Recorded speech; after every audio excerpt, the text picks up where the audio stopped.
zéro limite. Vérité intégrale, humour total, le podcast de développement personnel comme vous ne l'avez jamais vu.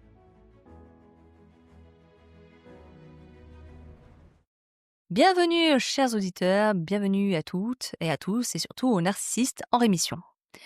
Aujourd'hui on parle du concept le plus vendu de la décennie, s'aimer soi-même. C'est devenu une injonction totalitaire. Si tu ne t'aimes pas, tu as raté ta vie.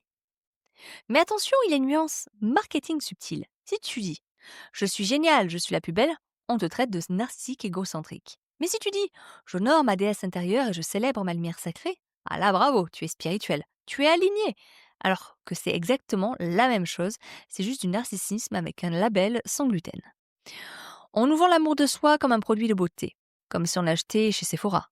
Appliquez une couche d'estime ce soir le matin et le soir et vos problèmes disparaîtront.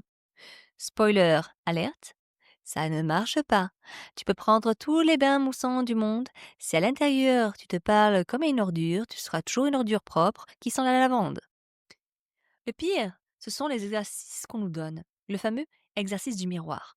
Le coach te dit « Regarde-toi dans les yeux et dis-toi « Je t'aime ». Tu as déjà essayé ? C'est le moment le plus gênant de ta vie. Tu es là dans ta salle de bain, avec ta brosse à dents, tes cernes, tes cheveux en pétard, tu te fixes, tu plisses les yeux pour avoir l'air intense et tu chuchotes. Je t'aime, Bernard. Et là, ton corps rejette l'info. C'est physique. Tu as un frisson de honte, ton cerveau te répond. Hé, attends mec, tu parles à qui ? On est seul, hein ? Hé, Bernard, arrête ça, tu me fais peur. On dirait un serial killer là qui s'entraîne avant un date. Stop. Je ne parle même pas du moment où quelqu'un te fait un compliment. L'amour de soi, c'est aussi savoir recevoir. Quand quelqu'un te dit « Waouh, tu es super belle aujourd'hui », toi, au lieu de dire « Merci », tu paniques, tu te justifies, tu te dénigres. Quoi, ça? Mais non, c'est un vieux pull, je l'ai trouvé dans une poubelle et j'ai pas lavé mes cheveux depuis mardi, je suis dégueulasse. Pourquoi on fait ça? On nous lance une fleur et on la renvoie avec une brique attachée dessus. Et puis à la phrase où on fait semblant, le fake love. On se prend pour une star de cinéma dans sa propre tête. Tu te promènes dans la rue, tu mets tes écouteurs, tu mets Beyoncé à fond, tu marches au ralenti et tu te dis « Je suis une queen, je suis un diamant, les hommes ne me méritent pas ». Tu te regardes dans les vitrines des magasins, tu te fais des clins d'œil. Ah là là, quelle beauté fatale. Et puis tu rentres chez toi, et là la queen mange des restes de pâte froide directement dans la casserole en regardant une télé-réalité débile. Le diamant s'effondre, tu regardes ton téléphone. Pourquoi il m'écrit pas la queen qui disait « Je me suffis à moi-même » il y a 5 minutes est devenue une otage émotionnelle qui attend son smiley pour valider son existence. C'est ça le problème. Le gros problème de notre génération. On s'aime beaucoup en public, mais on se déteste dès qu'on est en privé. Alors, d'après vous, c'est quoi vraiment l'amour de soi ? Ce n'est pas se trouver beau, ce n'est pas se trouver génial. S'aimer, c'est comme être un parent pour soi-même. Un bon parent. Ce n'est pas celui qui gave son enfant de bonbons et qui lui dit qu'il est le roi du monde. Non, non, non, non.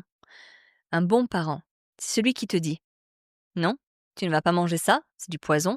Tu ne vas pas sortir avec ce gars, il est toxique. Tu vas te coucher tôt parce que demain tu auras besoin d'énergie. » L'amour de soi, c'est aussi de la discipline. C'est la capacité de se dire non quand on a envie de faire une connerie qui va nous faire du mal. C'est arrêter de se traiter comme une poubelle émotionnelle. Si tu l'aimes, tu ne laisses pas n'importe qui rentrer chez toi, dans ton corps ou dans ta tête, avec ses chaussures sales. Alors, arrêtez de vous faire des bisous dans le miroir, c'est sale et ça laisse des traces en plus. Mon conseil, pour commencer à s'aimer vraiment, traitez-vous comme si vous étiez l'enfant de votre voisine que vous gardez pour le week-end.